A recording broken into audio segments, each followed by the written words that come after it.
So எங்கள் ஃபேமிலியில் பார்த்தீங்கன்னா நிறைய ஆண்டர்ப்ரனர்ஸ் சின்ன வயசுலேருந்தே இவங்க ரொம்ப கஷ்டப்பட்டு வாழ்க்கையில் முன்னுக்கு வந்ததை நான் என் கண்ணு முன்னாடியே நான் பார்த்துருக்கேன். ஸோ இதோட தாக்கம் எனக்குள்ளார இருந்தது. அண்ட் எக்காரணத்தை கொண்டும் நம்ம வந்து ஃபினான்ஷியலாக யார் மேலேயும் டிபெண்ட்டாக இருக்கக்கூடாதுங்கிற எண்ணமும் இருந்தது. அண்ட் இன்னாருடைய பொண்ணு இன்னாருடைய மனைவி அதையும் தாண்டி நம்மளுக்கும் ஒரு ஐடென்டிட்டி வேணுங்கிறதுலையும் நான் உறுதியாக இருந்தேன். இந்த பொண்ணுக்கு ஃபினான்ஷியலாக சப்போர்ட் இருக்குது, எதுக்காக இவ்வளோ கஷ்டப்படுறா, இந்த மாதிரியான டாக்ஸ் இருந்தது. இந்த பேபி ஃபுட் செக்மெண்ட்டில் பெரிய காம்படிட்டர்ஸ் எல்லாம் இருக்காங்க, நீ எப்படி அவங்க கூட போட்டு நீ வந்து செல் பண்ண போகிற. ஸோ சேலஞ்சஸ் நிறையா நம்ம ஃபேஸ் பண்ணும்போது நம்ம ரொம்ப வெல் பிளான்டாக கால்குலேட்டிவ் ரிஸ்க் எடுத்து நம்ம ஒரு விஷயத்தை செய்யும்போது நமக்கு டெஃபினட்டாக சக்ஸஸ்ஃபுல்லாக பண்ண முடியும். நெகட்டிவாக பேசுகிறதுக்கு ஒரு பெரிய கூட்டமே இருக்கும், அது எல்லாம் இக்னோர் பண்ணிவிட்டு உங்களோட இலக்கு எதுவோ அதை மட்டும் ஃபோக்கஸ் பண்ணி அனுதினமும் நீங்கள் வந்து உங்களுடைய உழைப்பை மட்டுமே போட்டு நீங்கள் வந்தீங்கன்னா டெஃபினட்டாக உங்களோட இலக்கை நோக்கி நீங்கள் உன்னால் பயணிக்க முடியும்.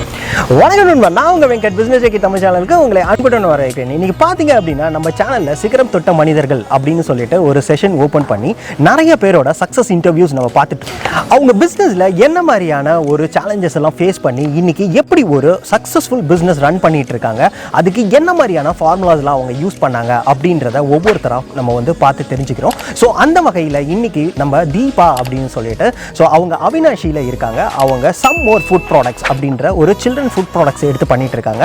அவங்க ஒரு சின்ன ஸ்கேலில் ஆரம்பித்து இன்றைக்கி மிகப்பெரிய லெவலில் அவங்க பண்ணிட்டு இருக்காங்க. ஸோ அவங்களோட வாழ்க்கை, அவங்களோட பிஸ்னஸ் அண்ட் தென் அதை எப்படி இன்றைக்கி இந்த மாதிரியான ஒரு நிலைமைக்கு கொண்டு வந்து ஒரு எக்ஸ்போர்ட் லெவலில் பண்ணிட்டு இருக்காங்க அவங்களோட ப்ராடக்ட்டை அப்படின்றத கேட்டு தெரிஞ்சுக்க போகிறோம். வாங்க வீடியோக்குள்ளே போகலாம். இதுதான் நம்ம சேனலுக்கு ஃபர்ஸ்ட் டைம் வரீங்க அப்படின்னா நம்ம பிசினஸ் டெக்கி தமிழ் சேனலுக்கு ப்ளீஸ் சப்ஸ்கிரைப் பண்ணுங்க. மறக்காம பெல் ஐகானையும் கிளிக் பண்ணுங்க. அதுல ஆல்னு ஒரு ஆப்ஷன் வரும், அதையும் கிளிக் பண்ணுங்க. அப்பதான் நம்ம போடுற எல்லா நோட்டிபிகேஷன்ஸும் உங்களுக்கு வரும்.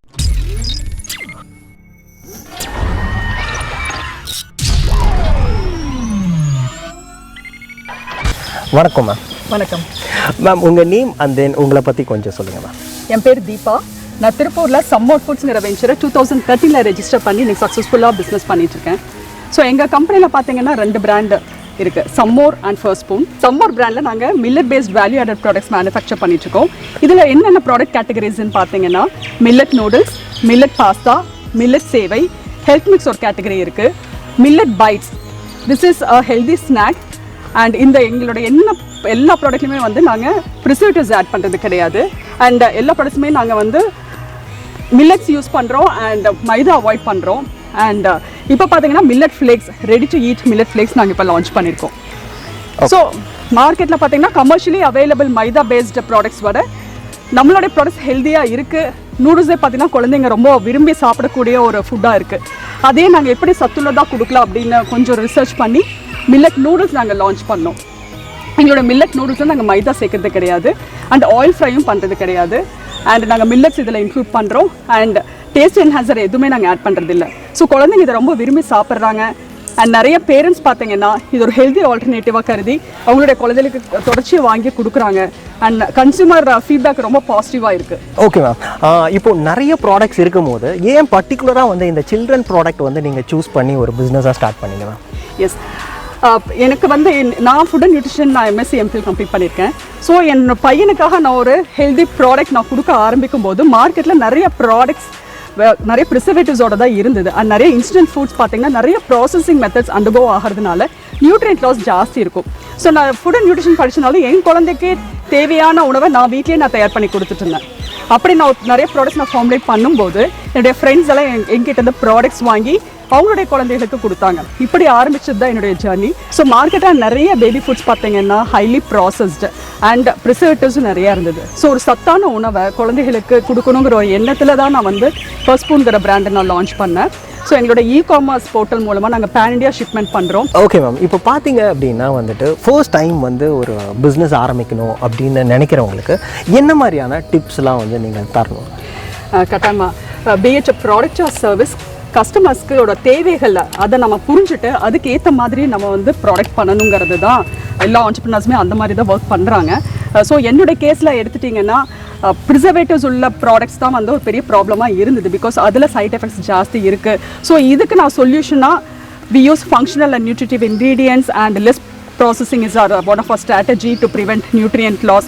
அண்ட் எந்த ப்ரிசர்வேட்டிவ்ஸும் நம்ம ப்ராடக்ட்ஸில் ஆட் பண்ணுறது கிடையாது. ஸோ கஸ்டமர்ஸ் இந்த மாதிரியான ப்ராடக்ட்ஸ் தான் விரும்புகிறாங்க, இதுக்குரிய தேடலில் தான் இருக்காங்க. ஸோ அவங்களுக்கு தேவையை நம்ம வந்து புரிஞ்சு அதுக்கு ஏற்ற மாதிரி ஒரு ப்ராடக்ட் ஆர் சர்வீஸ் கொடுக்கும்போது டெஃபினட்டாக அது ஒரு சக்ஸஸ்ஃபுல்லாக பண்ண முடியும். So this is a very important tip. நீங்கள் பண்ணக்கூடிய ப்ராடக்ட் ஆர் சர்வீஸ் உங்களுக்கு பே பண்ணுறதுக்கு கஸ்டமர்ஸ் இருக்காங்களா, அதை நீங்கள் ஐடென்டிஃபை பண்ணதுக்கப்புறம் you can come up with your products. அதுக்கப்புறம் பார்த்தீங்கன்னா கஸ்டமர்ஸ் கிட்ட கண்டினியூஸாக வேலிடேட் பண்ணணும். நீங்கள் ப்ராடக்ட்ஸ் வந்து கஸ்டமர்ஸ் கிட்ட கொடுத்து அவங்கக்கிட்ட இருந்து கன்சிஸ்டண்ட்டாக ஃபீட்பேக் வாங்கினதுக்கப்புறம் உங்களுடைய ப்ராடக்ட் ஆர் சர்வீசஸ் வந்து நீங்கள் இம்ப்ரவைஸ் பண்ணிக்கலாம். இப்போ ஃபர்ஸ்ட் டைம் வந்து ஒரு பிஸ்னஸ் ஆரம்பிக்கணும் அப்படின்னு நம்ம நினைக்கிறோம் அப்படின்னா நமக்கு கண்ணுக்கு முன்னாடி வந்து நிற்கிறது வந்து நிறைய ஸ்ட்ரகிள்ஸ் எப்படி நம்ம ஃபேஸ் பண்ண போகிறோம் அப்படின்றது தான் நம்ம வந்து யோசிப்போம்.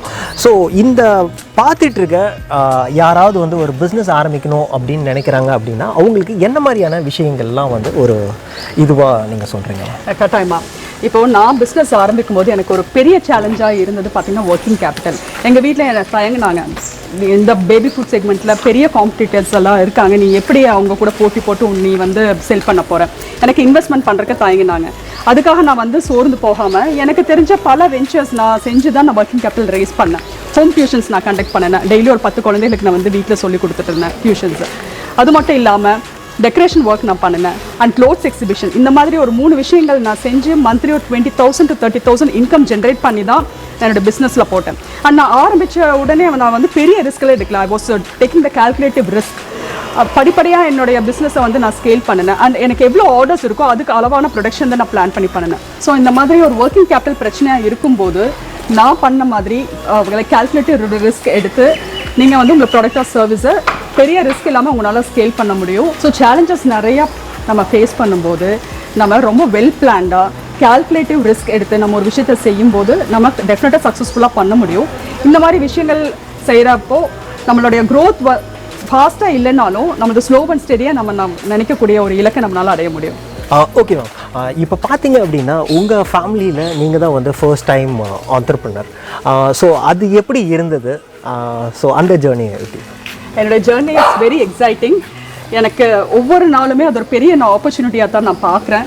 அண்ட் நிறைய சேலஞ்சஸ் வரும், அது ரொம்ப பிரேவாக எதிர்கொண்டு தான் நான் வந்து என்னுடைய வெஞ்சரை நான் ஸ்கேல் பண்ணிகிட்டு இருக்கேன். ஸோ எங்கள் ஃபேமிலியில் பார்த்தீங்கன்னா நிறைய ஆண்டர்ப்ரனர்ஸ் சின்ன வயசுலேருந்தே இவங்க ரொம்ப கஷ்டப்பட்டு வாழ்க்கையில் முன்னுக்கு வந்ததை நான் என் கண்ணு முன்னாடியே நான் பார்த்துருக்கேன். ஸோ இதோட தாக்கம் எனக்குள்ளார இருந்தது. அண்ட் எக்காரணத்தை கொண்டும் நம்ம வந்து ஃபினான்ஷியலாக யார் மேலேயும் டிபெண்ட்டாக இருக்கக்கூடாதுங்கிற எண்ணமும் இருந்தது. அண்ட் இன்னாருடைய பொண்ணு இன்னாருடைய மனைவி அதையும் தாண்டி நம்மளுக்கும் ஒரு ஐடென்டிட்டி வேணுங்கிறதுலையும் நான் உறுதியாக இருந்தேன். ஸோ இந்த மாதிரியான விஷயங்கள் தான் நான் வந்து என்னுடைய வெஞ்சரை நான் ஸ்டார்ட் பண்ணுறதுக்கு இருந்ததுன்னு சொல்லலாம். மேம், இப்போ பார்த்தீங்க அப்படின்னா ஒரு உமன் ஆண்டர்ப்ரனர் நீங்கள் இன்னைக்கு இவ்வளோ பெரிய லெவலில் வந்து ஜெயிச்சிருக்கீங்க. ஸோ இன்னைக்கு ஒரு புதுசாக ஒரு உமன் ஆண்டர்ப்ரனர் வந்து ஒரு பிஸ்னஸ் ஆரம்பிக்கணும் அப்படின்னு நினைக்கிறாங்க அப்படின்னா அவங்களுக்கு என்ன மாதிரியான உங்கள் லைஃப் வந்து கற்றுக் கொடுத்துருக்கோம்? கட்டாயமா. ஸோ நான் பிஸ்னஸ் ஆரம்பிக்கும் போது எனக்கு ஆரம்பத்தில் எப்படி பேசினாங்கன்னா, இந்த பொண்ணுக்கு ஃபினான்ஷியலாக சப்போர்ட் இருக்குது, எதுக்காக இவ்வளோ கஷ்டப்படுறா, இந்த மாதிரியான டாக்ஸ் இருந்தது.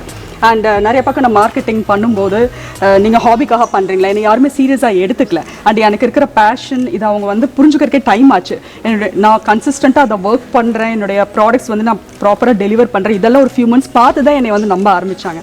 ஸோ விமன் நிறையா வீட்டில் பார்த்தீங்கன்னா இப்போ நிறைய பேர் வந்து சப்போர்ட் பண்ணுறாங்க, சில வீடுகளில் சப்போர்ட் இல்லாமல் இருக்கும். ஸோ இந்த மாதிரியான விமன் ஆண்டர்ப்ரனர்ஸ் நான் என்ன சொல்ல வரேன்னா, உங்களுக்கு சேலஞ்சஸ் நிறையா இருக்கும், பட் எல்லாத்தையும் உங்களை பற்றி நெகட்டிவாக பேசுகிறதுக்கு ஒரு பெரிய கூட்டமே இருக்கும். அது எல்லாம் இக்னோர் பண்ணிவிட்டு உங்களோட இலக்கு எதுவோ அதை மட்டும் ஃபோக்கஸ் பண்ணி அனுதினமும் நீங்கள் வந்து உங்களுடைய உழைப்பை மட்டுமே போட்டு நீங்கள் வந்தீங்கன்னா டெஃபினட்டாக உங்களோட இலக்கை நோக்கி நீங்கள் உன்னால் பயணிக்க முடியும்.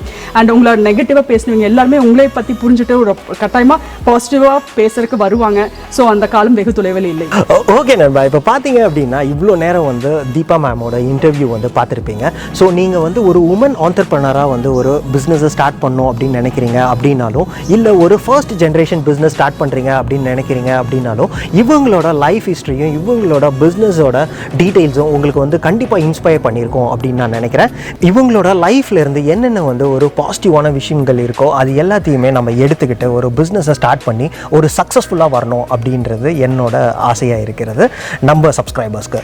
ஓகே, இவ்வளோ நேரம் உங்கள் லைஃப் ஜேர்னியை வந்து எங்ககிட்ட ஷேர் பண்ணதுக்கு ரொம்பவே நன்றிங்க. ரொம்ப நன்றி வெங்கட், எனக்கு இப்படி ஒரு என்னுடைய ஜேர்னி ஷேர் பண்ணுறதுக்கு ஒரு வாய்ப்பு தந்ததுக்கு மிக்க நன்றி.